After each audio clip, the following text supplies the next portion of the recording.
Morning. I'm going to give a talk on the coastal water quality following the Lahaina wildfire. And I'll just mention that this has been one of the most collaborative projects that I have been on in my short career. Government, nonprofit, community groups, academia, and industry partners all coming together to support this community. So it's just been like a really beautiful project to be a part of. And so I do want to acknowledge our many partners down here on the bottom. On August 8th, 2023, a series of wildfires broke out across the island of Maui, including in the coastal town of Lahaina. The fires were generated by strong winds and drought conditions, and over the course of 24 hours, burned 2,170 acres and 2,200 structures, including boats, homes, cars, and industrial infrastructure. As far as we know, this is the first urban wildfire located adjacent to a coral reef. Immediate threats to coastal water quality and coral reef health included urban wildfire contaminants like polycyclic aromatic hydrocarbons and metals deposited through wind-blown ash. We are also approaching the winter season, and so there is concern about mobilization of these contaminants either through direct coastal runoff or through streams, particularly after storm events. And other additional stressors included nutrient pollution, sedimentation, hypoxia, and coastal acidification. And these stressors have all been identified following rural wildfires. So this is a photo of Lahaina Harbor a couple days after the fire, and you can see boats and harbor infrastructure that was burned all around and within the harbor. This is a photo showing the close proximity of the fire to the ocean, and then this is a photo taken by Mark Dicos after a significant January Kona storm event that generated brown water across the West Maui coastline. We applied for NSF Rapid Grant. We were one of 12 at UH Mānoa that received rapid funding to study the impacts of the Lahaina wildfire. And we initiated a series of sampling approaches that included coastal discrete sampling on the shoreline. We had auto-samplers to measure reef metabolism, and we also deployed sensors across the shoreline.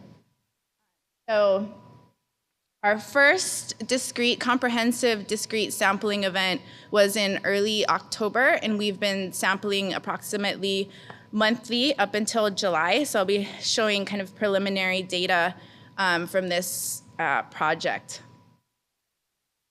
And we collect samples. We monitor at 11 different sites. We have 2 control sites located both north and south of the burn zone, and then we have 9 sites scattered within the burn zone. We're collecting water for carbonate chemistry, nutrients, organics like dissolved organic matter, microbial communities, and contaminants. So just kind of everything that we could think of that might be a potential stressor related to the wildfire.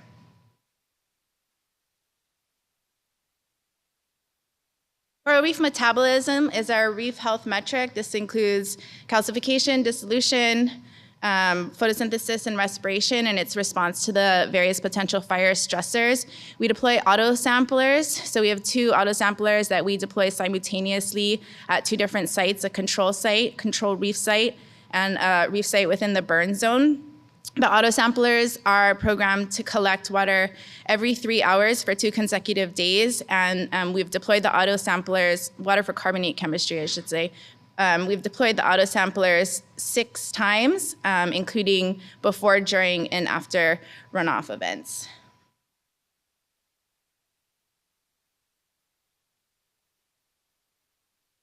A number of industry partners reached out after the fire to either donate or loan different types of sensors and instrumentation. And by early November, we had 25 sensors deployed across 7 sites, measuring 14 different variables at high temporal resolution. The sensors, so we're measuring temperature, salinity, pressure, oxygen, chlorophyll, turbidity, and current speed and direction to understand the flow of contaminants along the shoreline. The sensors were deployed for 3 months across the winter season, so from November through January. We have about 5 to 6 million measurements that are currently going through an intensive QC process, and once that's done, the data will be hosted on the Maui Research Hub, which is led by PACAIOS, WRRC, and NDPTC. So all of the data are going to be available to the science and community groups. We had a number of Kona storms come through that first winter season, with one that we characterized as the first flush event. So this is precipitation in millimeters per hour at a coastal weather station in Lahaina. And the top figure is showing salinity from 3 of our coastal monitoring stations. The black lines represent our discrete sampling events during this time frame. And here you can see is the first flush event that generated up to 30 millimeters per hour of rain in downtown Lahaina. So we did see freshwater influence across all of our coastal monitoring sites, although there is definitely variability across sites. Okay, so metals have really emerged as the clear indicator of the fire signal. This is a figure of, it's a log transform distribution plot of dissolved copper in nanomolar. There's the control sites, our burn zone sites, stream sites, the harbor sites, and our offshore sites. So the first thing you'll notice is that all of our coastal sites are elevated relative to the offshore sites, and that's to be expected because most of the copper is coming from land. Our burn zone sites are also elevated relative to the control sites, although not terribly different from our stream sites.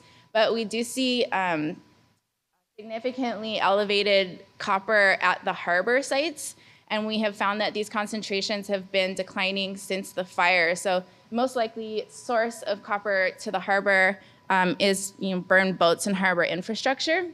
As for comparison, I've plotted the average copper concentrations of 2 harbors, one in Bermuda and a very heavily trafficked harbor in Massachusetts. And you can see that the Lahaina harbor is sitting right in between these 2 harbors, which is pretty impressive given the small size of Lahaina harbor.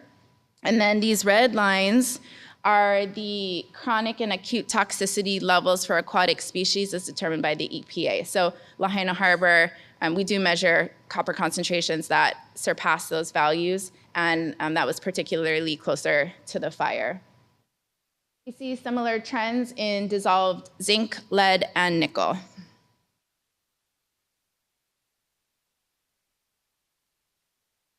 So here I'm showing dissolved zinc on the x-axis and total dissolvable zinc, both in nanomolar. So this is dissolved plus zinc that's bounded to particulates. These squares are the Lahaina harbor sites. So we do see elevated zinc similar to copper, and we have found that those concentrations have been declining since the fire. We don't think there's a lot of flushing in the harbor, so it's likely that the metals are sinking and going into the sediments. The diamond and the circle represent the stream and control sites respectively, average and standard deviations, and then the triangles represent sites within the burn zone. So we also see elevated total zinc within the burn zone sites. And we find that these concentrations increase during periods of runoff. So this suggests a fire source of total zinc that is distinct from the harbor sites. We do not see, we're still early on in our analyses, but at this point we don't see any eutrophication and acidification, which is great news. So the figure on the left is just showing average pH values across all of our sampling sites. And Kahekili and Olowalu, which are our control sites, represent the highest and lowest average pH values. So in general, West Maui reefs are just super dynamic in terms of their carbonate chemistry. There's all kinds of stressors occurring along this coastline.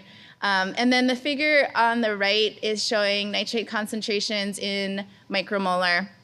So here we've separated the control sites and the burn zone sites in a distribution plot. The orange is our periods of runoff sampling, and the gray represents the non-runoff sampling events. So we see elevated nutrient concentrations across all sites, which is to be expected, but this trend is consistent across both the control and burn zone sites.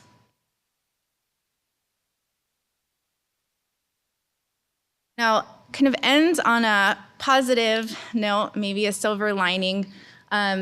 So this picture here is an artist's rendition of Mokuhinia, which is a 17-acre former fish pond and wetland that was once in what used to be downtown Lahaina. And Mokuhinia has a very rich cultural and historical significance. In the early 1900s, it was filled in to create a baseball field after years of water diversion for agriculture. Now community members are reporting the emergence of vi in this wetland. And what's really exciting is that we may also see this freshwater signal as submarine groundwater discharge in our coastal monitoring sites. So the figure here on the top is showing pressure and average salinity. So this is the burst sampling from one of our sensors at one of our sites. And what you can see is that in the shaded area, during periods of low tide, we see decreased salinity and increased variability of that burst, and this is very typical behavior of SGD.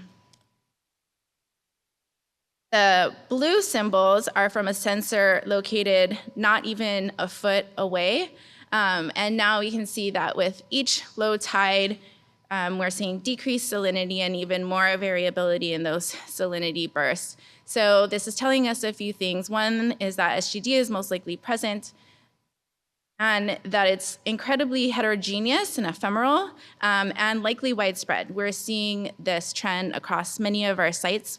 We have co-located sensors at all of our sites. So this is something that we're definitely interested in exploring more. It's something that I was thinking about a lot when I saw Shelley's presentation, and it's of course something that's very important to our community. So to summarize, what we've learned so far is that metals are the clear indicator of the fire signal, and direct coastal runoff, not streams, is the vector for contaminant transport. We don't see any evidence for eutrophication or acidification. We're still working on the sensor data, and so trying to explore the potential periods of hypoxia. That's coming up for another presentation. And then finally, the emergence of vi, I think, provides an opportunity to advocate for better watershed management practices, as well as advocate for a rebuild that really honors and utilizes Lahaina's natural environment to increase community resilience to climate change. 1 minute. Thank you. I'll take any questions if there's time.